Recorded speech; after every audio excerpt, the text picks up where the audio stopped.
मिर्जापुर गांव में सुधीर अपने बेटे मयंक और पत्नी रुमला के साथ रहता था। सुधीर बहुत गरीब था। वो गांव में पानीपुरी का ठेला लगाया करता था, जिससे उसकी रोजी रोटी चलती थी। मयंक 19 साल का था, लेकिन तब भी उसका बचपना नहीं जाता था। वो अपने दोस्तों के साथ सारा दिन गांव में घूमता फिरता रहता और उसका बूढ़ा पिता पानीपुरी का ठेला लगाकर घर चलाता। गर्मियों का महीना था। गांव के पेड़ पर अमियां लगी थीं और मयंक गांव के लड़कों के साथ उन्हें तोड़ने के लिए पेड़ पर चढ़ा। उसने थोड़े से आम तोड़े ही थे कि तभी उसका बैलेंस बिगड़ा और वो नीचे गिर गया। नीचे एक पत्थर था, जिस पर गिरते ही उसकी एक आंख में गहरी चोट लग गई। अरे ये क्या, इसकी आंख से तो खून बह रहा है। जल्दी चलो यहाँ से, नहीं तो इसका इल्जाम हमारे ऊपर ही आएगा। उसके साथ के लड़के वहां से भाग गए। फिर किसी ने ठेले पर काम कर रहे सुधीर को खबर दी। सुधीर अपना ठेला वहीं छोड़कर भागे भागे मयंक के पास पहुंचा, जहां वो दर्द के मारे कराह रहा था। वहीं घर पर जब उसकी माँ को गांव वालों ने खबर दी तो वो भी उस ओर दौड़ पड़ी। मयंक बेटा, क्या हुआ तुझे? आँख खोल बेटा।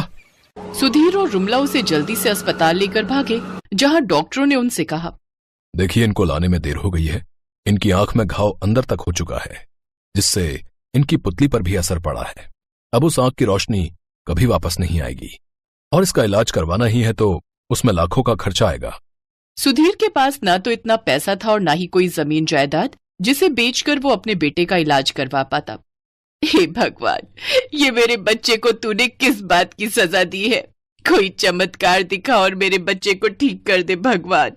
रुमला, जब तुम ही टूट जाओगी तो मयंक को कौन संभालेगा? ऐसे ही कुछ दिन बीत गए। मयंक अब कहीं जाता तो सब उसको अंधा कहकर उसका मजाक उड़ाते। ये सुनकर मयंक का दिल टूट जाता है। सुधीर और रुमला ने उसे समझाने की बहुत कोशिश की। अब वो घर पर ही रहता। इधर समय के साथ सुधीर और बूढ़ा होता गया। उसकी तबीयत अब ठीक नहीं रहती। अब वो ज्यादा देर तक ठेले पर नहीं बैठ पाता था। ऐसे ही एक रोज वो तपती गर्मी से राहत पाने के लिए पेड़ की छांव में बैठ गया। थकान के मारे उसकी आंख कब लग गई उसे पता ही नहीं चला, लेकिन जब उसकी आंख खुली तो उसका ठेला चोरी हो चुका था। सुधीर की कमाई का एक जरिया था, अब वो भी नहीं रहा और इसी चिंता में अब वो बीमार रहने लगा और फिर उसने बिस्तर पकड़ लिया। इधर मयंक भी अपने बाबा की हालत देख चिंता में रहने लगा।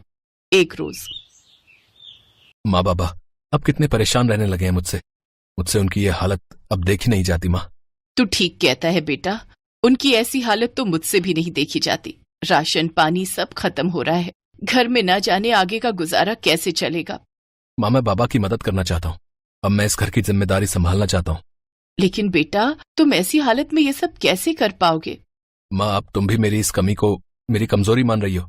मैंने ऐसे कई लोगों को देखा है जो अपाहिज होते हैं, लेकिन फिर भी अपनी मेहनत से रोजी रोटी कमाते हैं। और मैंने बाबा को पानीपुरी बनाते हुए देखा है, तो मैं अच्छे से जानता हूँ कि वो कैसे बनती है। और थोड़ी बहुत मदद की जरूरत होगी तो आप कर देना। लेकिन इन सब सामान के लिए पैसे कहाँ से आएंगे? बेटा, यहाँ आओ। मैंने कई साल पहले अपने खाते में 10,000 की एफडी करवाई थी, ताकि जरूरत के समय काम आ जाए।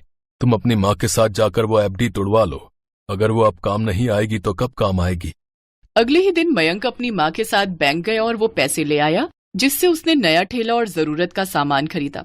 फिर रुमला ने अपने बेटे का मनोबल बढ़ाने के लिए चूल्हे पर गोलगप्पे बनाने में उसकी मदद की।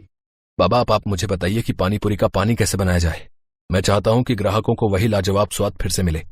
उसके बाद सुधीर ने उसे सारी रेसिपी बताई, लेकिन पानी बनाने के बाद भी मयंक को उसमें थोड़ी कमी खली और फिर उसकी नजर आंगन में लगे धनिये पुदीने पर गई। वो झट उसे तोड़ लाया। फिर धनिया, पुदीना, जीरा, नमक, हरी मिर्च, छोटा छोटा कच्चा प्याज, साथ ही और भी कई तरह के खड़े मसाले कूटकर उस पानी में मिला दिए, जिससे उसका स्वाद कई गुना बढ़ गया और उसने बड़ा ही स्वादिष्ट खट्टा मीठा पानी बनाकर तैयार कर लिया। वाह, लाजवाब। मयंक ठेले पर रखकर सारा सामान बेचने निकल गया। अरे वो देखो, सुधीर का अंधा बेटा निकला है पानीपुरी बेचने। अरे ये कितने भी कोशिश कर ले, लेकिन जो स्वाद सुधीर की पानीपुरी में था ना, वो इसकी में कहाँ होगा। चलो फिर भी खाकर देखते हैं। बड़े दिनों बाद तो गांव में पानीपुरी देखने को मिल रही है। वो दोनों ग्राहक मयंक के ठेले पर पानीपुरी खाने लगे, लेकिन उनमें से एक ग्राहक बोला, अरे वाह, ये मसाला पानीपुरी खाकर तो मजा आ गया भाई। सचमुच ये तो सुधीर की पानीपुरी से भी बहुत स्वादिष्ट है। सचमुच भैया, कमाल का स्वाद है इस पानीपुरी में। इससे पहले मैंने इतनी स्वादिष्ट मसाला पानीपुरी नहीं खाई। उस दिन मयंक की खूब कमाई हुई। उसके पास ग्राहकों की भीड़ लग गई। उसकी सारी पानीपुरी खत्म हो गई। शाम को मयंक खुशी खुशी घर लौटा। अब वो हर रोज मसालेदार पानी पूरी बनाकर लोगों को खिलाता। अब तो उसके पास इतनी भीड़ रहती कि उसे काम पर अपने साथ एक और लड़के को रखना पड़ा। धीरे धीरे सभी लोग मयंक को मसाला पानी पूरी वाले के नाम से जानने लगे। अब उनकी आर्थिक स्थिति सुधरने लगी थी।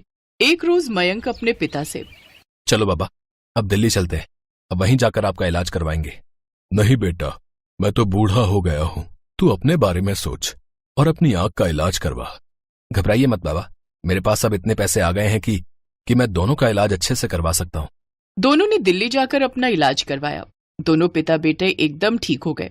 फिर दोनों वापस आकर मसाला पानी पूरी का काम मिलकर करने लगे, जिससे उनकी आमदनी और भी बढ़ गई। अब उनके ऊपर से दुखों के बादल छट गए और वो सब खुशी खुशी एक साथ रहने लगे। लाइक करें, शेयर करें और सब्सक्राइब करें मेरे चैनल को ऐसी ही खूबसूरत कहानियों के लिए।